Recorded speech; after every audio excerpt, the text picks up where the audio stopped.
दिल्ली के पूर्व मुख्यमंत्री के आवास का एड्रेस 6 फ्लैग स्टाफ रोड। पहले उसके निर्माण पर सवाल उठाया, फिर मरम्मत पर सवाल उठाया और अब एक नया वीडियो जारी करके साफ तौर पर बड़े लंबे आरोपों की फेहरिस्त के साथ मेरे साथ मौजूद हैं दिल्ली बीजेपी के प्रदेश अध्यक्ष वीरेंद्र सचदेवा। आज एक नया वीडियो आपने जो है रिलीज किया, बड़े बड़े दावे भी कर दिए। सबसे पहले तो आपको वीडियो में क्या नजर आया? उस वीडियो में जो मुझे नजर आता है वो दिल्ली के अरमानों का खून नजर आता है। आम आदमी जिसका बाथरूम सोना और जकूसी से भरा हुआ है, जिसका जिम लेटेस्ट इक्विपमेंट से भरा हुआ है, कुल लागत 4 करोड़ रुपए, ये काली कमाई का पैसा अरविंद केजरीवाल, ये मुख्यमंत्री आवास नहीं था, ये तुम्हारी अय्याशी का अड्डा था जिसे अब करप्शन का म्यूजियम बनाना चाहिए। बताना पड़ेगा आपको कि जो बंगला नहीं लेना था, जिसने घर नहीं लेना था, जिसको 2 कमरे का फ्लैट में रहना था, वो इस अय्याशी के सामान को किसके लिए यूटिलाइज कर रहा था।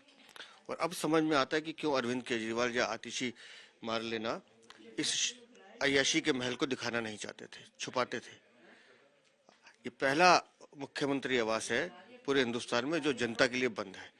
मैं चुनौती देता हूँ अरविंद केजरीवाल को, हमने जो आज वीडियो दिखाया है, आप दरवाजा खोलिए और लोगों को दिखाइए कि कैसे मैंने आपको लूट के आपके अरमानों का खून किया।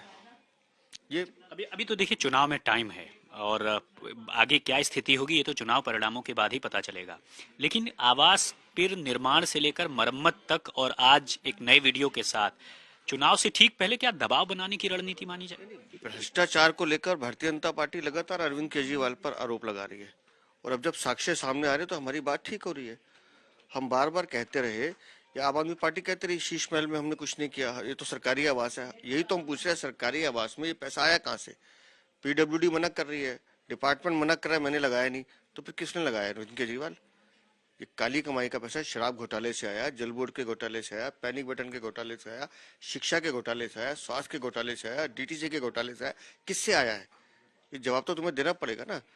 तुम जिस महल में रह रहे हो, बच्चे सड़क पे मर रहे हैं पानी जल भराव के कारण, 50 से ज्यादा मौतें हो गई, लेकिन तुम्हारे मुंह से आवाज नहीं निकली।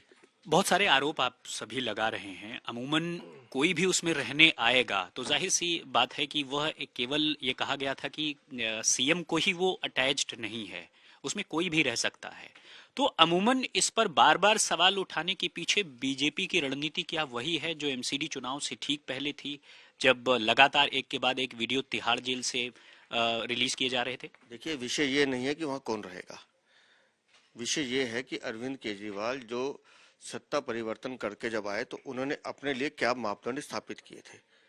जनता को उन्होंने जो वादे किए थे अपने बच्चों के सर पर हाथ रख के कि मैं सुरक्षा नहीं लूंगा, मैं गाड़ी नहीं लूंगा, मैं बंगला नहीं लूंगा और मैं तो 2 कमरों के फ्लैट में रह लूंगा, उन बातों का क्या हुआ?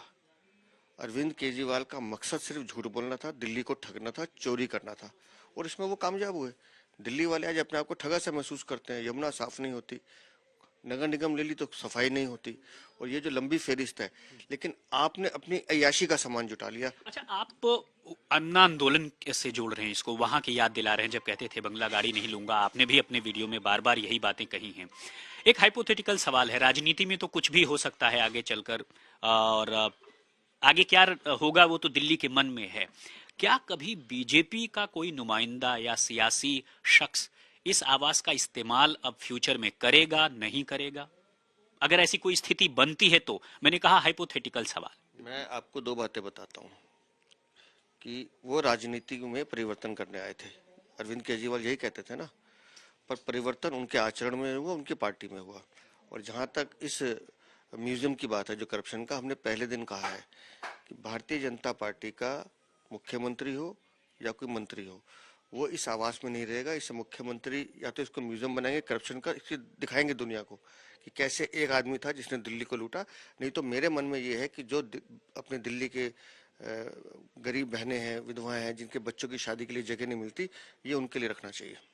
तो एक बड़ा ऐलान कर दिया आपने, देखा कि किस तरह से कह रहे हैं कि आने वाले दिनों में इसका इस्तेमाल होगा, कैसे होगा ये भी बताया। हालांकि ये साफ किया कि बीजेपी का कोई भी इसका इस्तेमाल नहीं करेगा।